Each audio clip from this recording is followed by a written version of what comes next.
Dear friend, I want to tell you a story, a travel story. 11 October 2014, I visited one of the best places to experience autumn in Korea, Seoraksan. It was a trip decided on a whim.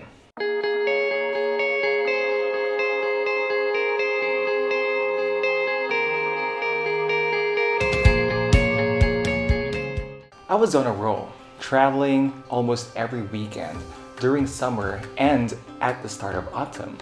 I just had a blast at the Jarasom Jazz Festival on the weekend of October 4 to 5 that I was quite in a good mood at the start of the following week.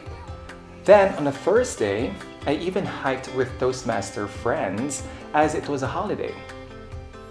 October 10, 2014, Friday, at the office.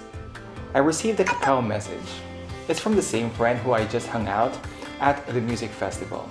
She asked if I wanted to go to Seoraksan.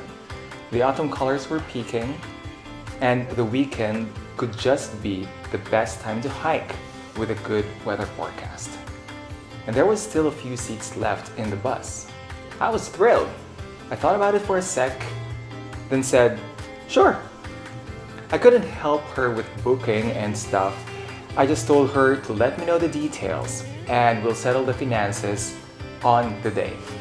Thrilled I was. It was just the start of autumn in Seoul. But Seoraksan, being a mountain, third highest in South Korea, obviously had a different schedule. Weekend. Time to wake up very early again. I caught the second, if not the earliest train at the station nearby my apartment. I went to Express Bus Terminal, usually the gateway of trips outside of Seoul. I met my friend there. We hopped on the designated bus and began the couple of hours of travel. Okay, time to sleep again. Okay, I searched a bit about the ways to go to Seoraksan National Park and the hiking trails to somehow put a label to my experience, but none of them were familiar. First, we only had one bus ride as we didn't get off the Sokcho Express Bus Terminal. It seemed like a rest stop that can also be a jump-off point.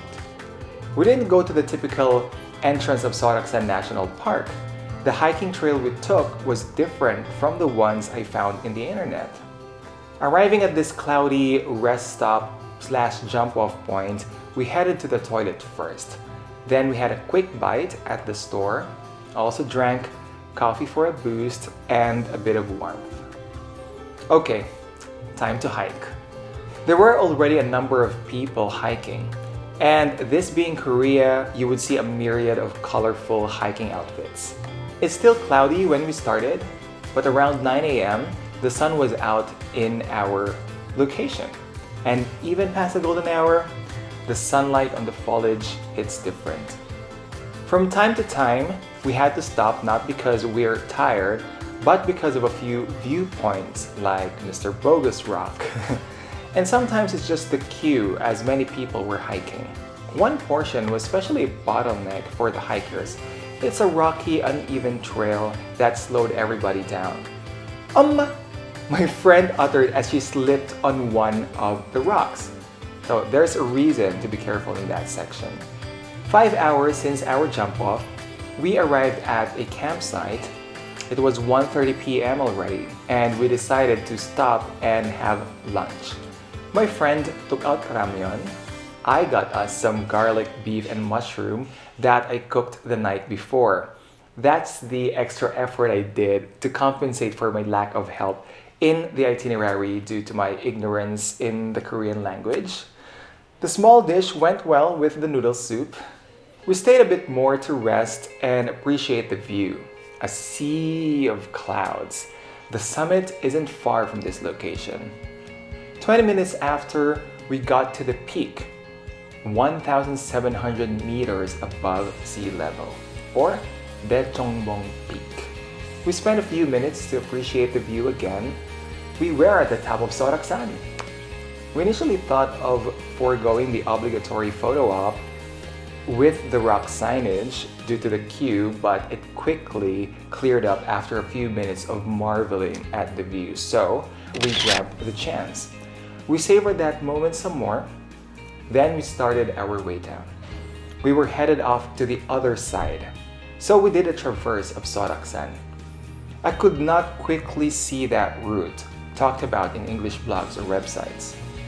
The way down obviously was quicker and took less energy, so with a more leisurely feel, I just quietly appreciated the surroundings in between conversations. 10 hours. That's the total time we spent in the mountain. It was already dark at the finish line. Going out of the park, we had to hail a cab to the bus terminal. I don't remember it exactly, but it's probably the Sokcho Express bus terminal. As the train lines for our way home both pass at Seoul Express bus terminal station, that's where my friend and I parted. We had yet another great experience to treasure. And you know what? A week after we hiked, it already started snowing in Seoraksan. So, from a travel perspective, we made the best decision. Going down, going down, going down, so much fun. Hope you're doing well. Your friend, Jericho.